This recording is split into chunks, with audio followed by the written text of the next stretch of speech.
Standing by for the start of the public affairs event. Crew aboard Orion is ready to speak with teams here on the ground.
Integrity Houston, you ready for the event?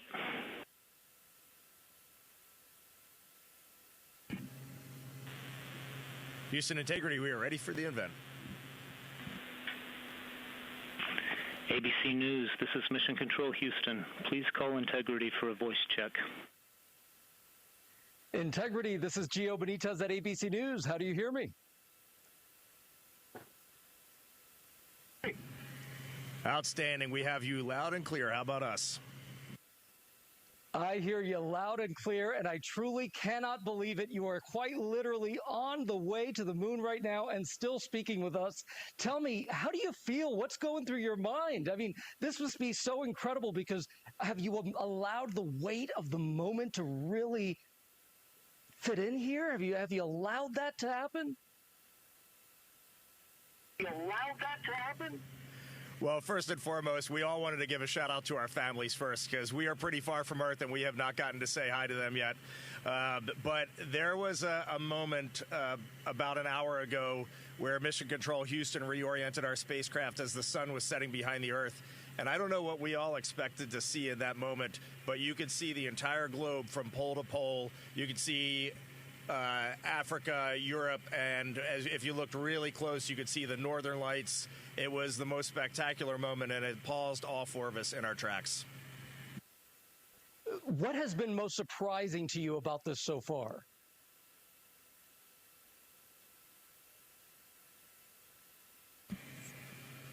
Well, I think probably one of the things that surprised all of us is when those solid rocket boosters actually lit and we left the pad. It was just a moment of disbelief. And yeah, the fact that we launched, it just totally takes you by surprise, even though you're expecting it, at least for me anyway. And I just had a huge smile across my face.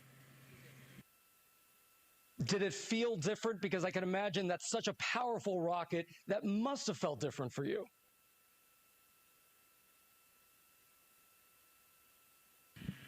One of the biggest surprises was how smooth riding those solids was. We all expected a really just dynamic ride, a lot of motion. We were prepared to potentially not being able to see telemetry, maybe even not being able to, touch switches, and it was very smooth. It was a definite difference when they separated and we were just on the main engines, but just a steady rumble and a great ride. What do you want to tell Americans here at home who are watching this right now? They're quite amazed at the fact that you are speaking to us on the way to the moon right now. What do you want to tell them about this particular mission and why it's so important?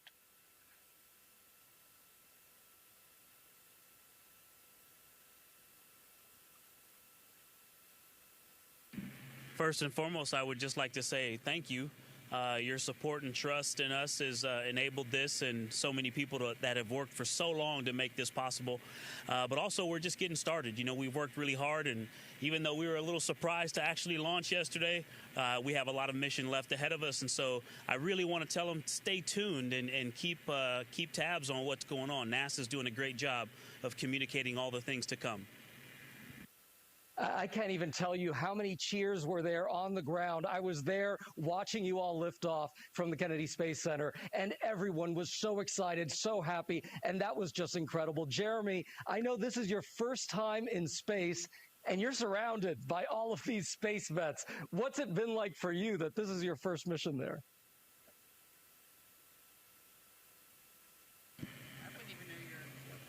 There has been a tremendous amount of disbelief for me. It's just so extraordinary. I just kept saying to them yesterday, like, I really like it up here. I wish I could have got here sooner. It's just such a tremendous place to be. The views are extraordinary. It's really fun to be floating around, and it just makes me feel like a little kid. I heard that there was a little bit of an issue with the toilet. Which one of you was the plumber?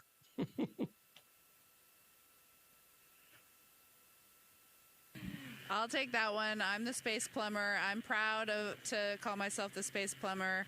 I like to say that it is probably the most important piece of equipment on board. So we were all breathing a sigh of relief when it turned out to be just fine. It was just an issue, I think, of sitting for a long time and needing a little time to warm up, a priming issue. But we did originally think that there could have been potentially something fouling up the motor. And luckily, we are all systems go. Oh, well, I'm sure I could see the faces right there. Y'all are very happy about that. I see that you're very cozy in there. It's tight quarters, but it was also a little chilly, I heard.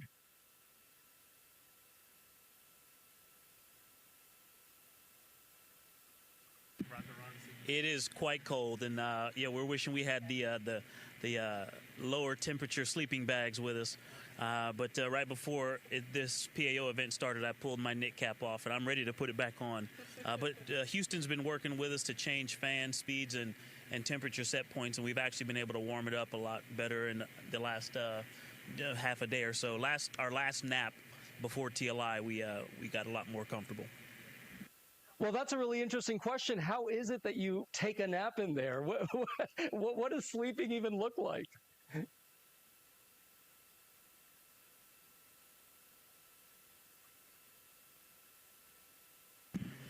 Well, let's see. So we've been off the planet for, about 30 hours now, and we've had 2 very short naps. We actually just gathered for our first meal together in space. That is how busy we have been the last day and a half. It has been really an amazing beginning flight plan, but sleeping here is it's actually sort of comical.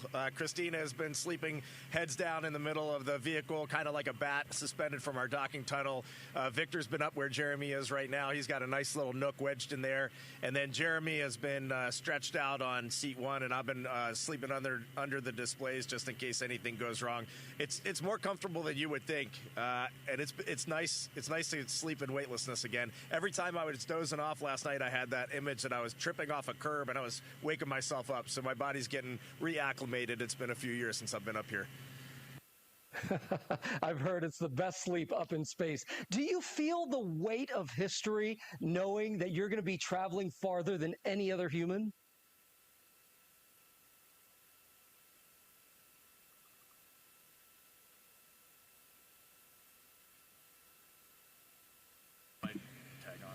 You know, it's a remarkable thing. You would think it would be weighty, but we just feel like we're lifted up by the team that supports us, and you just sort of execute the plan. A lot of people telling us how to work this and manage this vehicle, and a lot of great training, and you just kind of go step by step, which I think is pretty remarkable what this team can do, and it really highlights their excellence. And I think I just want to add, we just got done our translunar injection burn, and it was pretty tense moments there. For a second. And when we got done that burn, we just kind of looked at each other as a crew. We have been to the moon before in 1968 through 1972. It's been a long time since we've been back. And I got to tell you, there is nothing normal about this. Sending 4 humans 250,000 miles away is a Herculean effort, and we are now just realizing the gravity of that. Yeah, nothing normal about this. What are you most excited about once you get to the moon?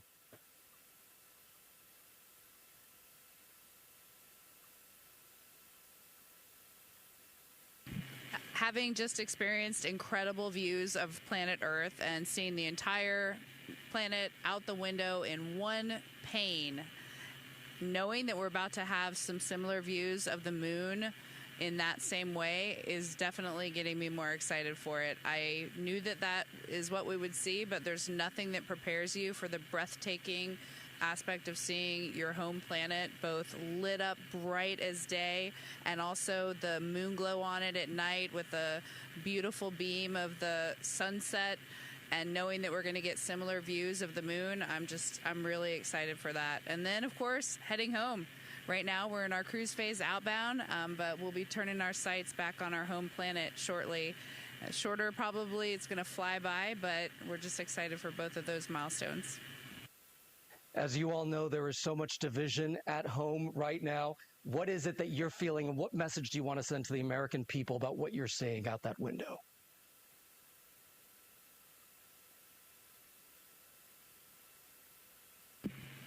Well, the first thing I would say is trust us. You look amazing. You look beautiful. And from up here, you also look like one thing. You know, Homo sapiens is all of us, no matter where you're from or you know, what you look like. We're all one people. And so, you know, this mission, one of the things that's amazing about being around and just being an astronaut, you know, serving our countries at this time is that we get to give ourselves a mission that we can hold on to say, hey, look at what we did for the rest of our lives. You know, we call amazing things that humans do moonshots for a reason, because this brought us together and showed us what we can do when we put, not just putting our differences aside, when we bring our differences together and use all the strengths to accomplish something great. And so this mission will give us one of those that we all can remember and hold on to for the rest of our days. And I hope people will tune in and give us a chance. Integrity, what an honor to speak with you. Thank you so much.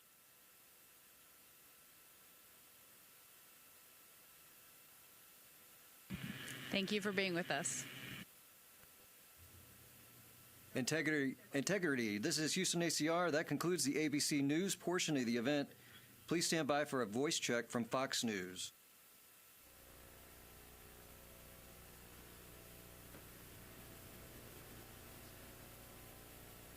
910 ready. Integrity, this is Trace Gallagher with Fox News. How do you hear me?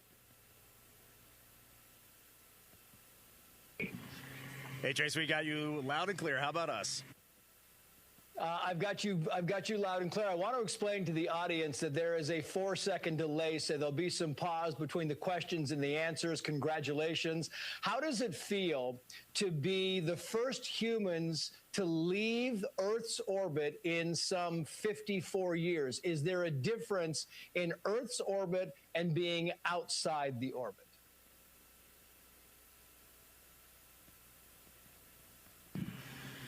Well, we are still technically in Earth's orbit, although we did just do our translunar injection burn, and so we are definitely 100% on our way to the moon. The lunar gravity will take over in a couple of days here and start pulling us around the far side. At the end of our translunar injection here about an hour and a half ago, we just really looked at each other, and I know the United States has done this 1968 through 1972, but this is unbelievable that we can put our minds to something and pull it off. This is an unbelievable technical accomplishment. Yeah, I mean, it really is unbelievable to us. We watched this thing. It was just this flawless launch, and it was unbelievable to watch. And what really fascinates me about this is that you, in a few days, will become the first humans to travel the farthest in space, more than anybody else has ever done. It took us a long time to get back here, and now we're about to exceed that. Is that a moment of pride? Is it a moment of history? How do we feel about that?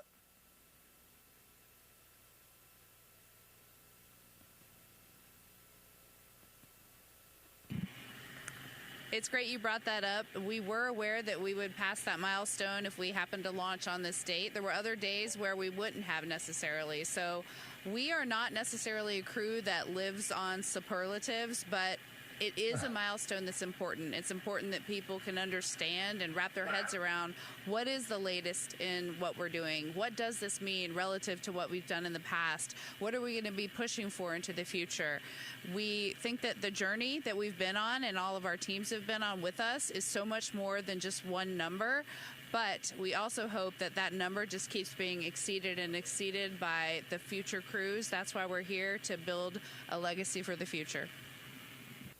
You know, it's interesting because yesterday, I mean, this thing went off almost perfectly, right? It was on time.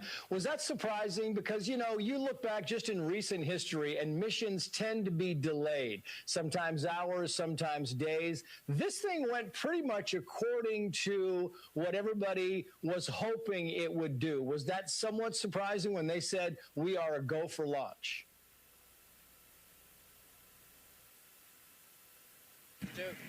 Yes. You know, it was surprising. I think we were, you know, we like to say that we're prepared without having an expectation. But, you know, in the back of your mind, you kind of hope you launch. And then when we got really close, it was like, wait, we're getting ready to go to space. And when those solids lit, you know, it was a ride where you're trying to be professional, but the kid inside of you wants to break out and just hoot and holler. But what I wanted to say about that was, our Exploration Ground Systems team, our launch control team, they have had some time to practice since February and March and really dial in their procedures and learn and grow. And so I just want to give them some credit. It was an example of how hard they've been working lately that we launched. And it was, even though we didn't get to really watch, but it felt beautiful. Yeah, they should give themselves a big round of applause because it really, I know it felt beautiful. It certainly looked beautiful. Very quickly, Victor Glover, while I have you on the microphone, we are broadcasting across the nation, but we're focused. We're based in Los Angeles. And I thought since you were from Southern California, maybe you'd like to give a shout out to your friends and family here. Oh, well, of course. My mom lives there, my grandparents, all the cousins, aunts and uncles, and just everybody in California. Thank you for all of the support and the love for all of these years. So many of my career milestones happened in that special place. That will always be home, no matter where the government sends me. You're going with us. How has it been?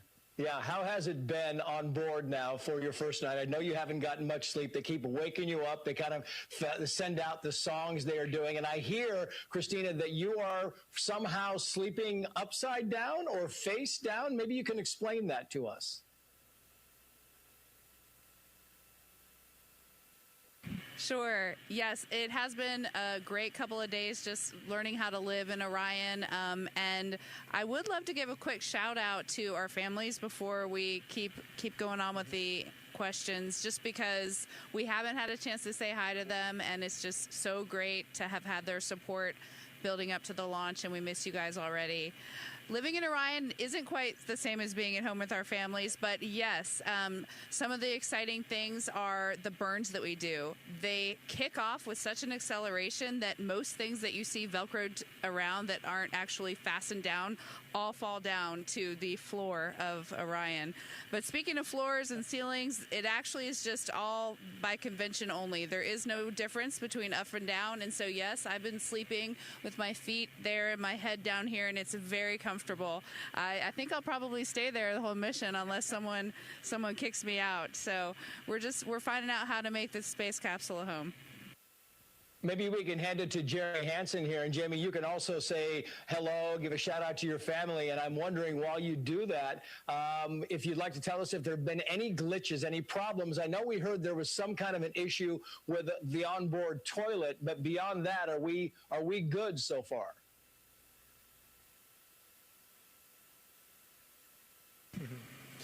Yeah, great to have a chance just to say thanks to my family and missing them, and for the support from Canadians back home. Really appreciate the opportunity to be here and do this. We did have another little surprise today. I mean, the vehicle is in great shape, and we feel like everything's going really smoothly.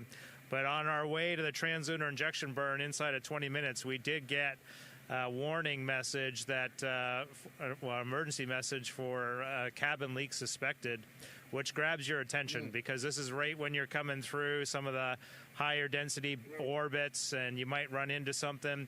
And, you go from 20 minutes to doing this burn where you're going to head to the moon to thinking about, are we going to cancel this burn, start getting in our spacesuits, and then trying to figure out how to get home in a day or less. And luckily, that was just a little anomaly, and Houston helped us out. They confirmed they were seeing good cabin pressure, as were we on board, and we did the burn, and now we're on our way to the moon, feeling good about Integrity. She's a good ship. It's going to be fantastic. Reed Weissman, you are the commander of this mission. Maybe you'd like to give a shout out to your family as well. And I'm wondering, the responsibility, does it weigh heavy on you? Do you feel like, I'm just not going to go to sleep. I'm going to make sure that we do everything we need to do. What is it like to be the commander of something so historic and something that people have been waiting for so long?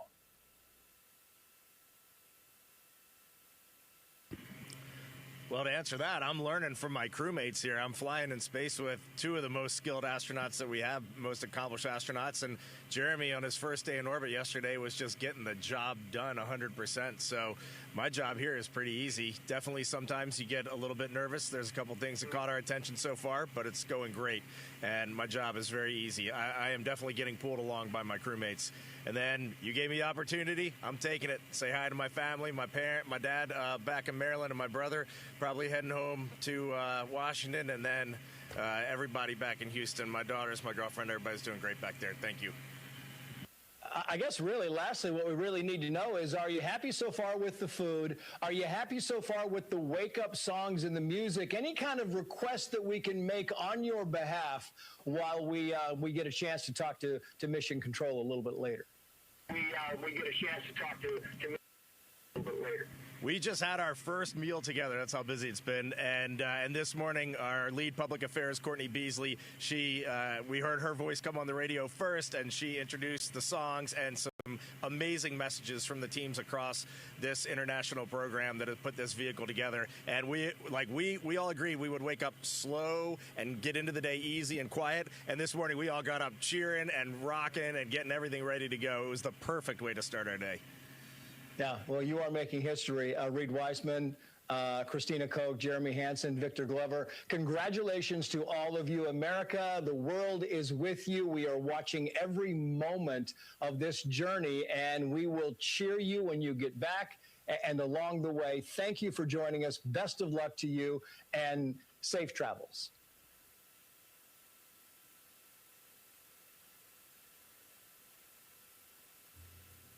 Integrity, this is Houston ACR. That concludes the event. Thank you. And thank you to all participants. Integrity, we're now resuming operational audio comm.